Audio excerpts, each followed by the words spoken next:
Siyabona ke sizwe sikaZulu kulonyaka ukuthi sekushayele lesisikhathi uma sihamba lapha ngaphandle sibuka kuyasikhombisa ukuthi imvelo iphazamisekile. Kuyaqala ukuthi ngalesi sikhathi sikamandulo kube yisikhathi lapho kusuke kuwamaqabunga khona, kanti ngalesi sikhathi isikhathi lapho izihlahla zisuke ziziveza khona ubuhle bazo. Konke siyakubona nemvula iyasisikaza, ayifuni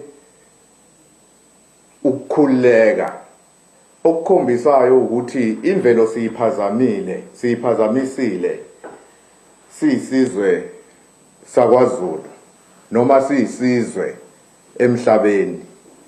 Uma ubuka umumo wezinyanga ngenyanga kaMfumfu kuzobe sekufufusa lokho okugqive emhlabathini, njengoba ngichaza nje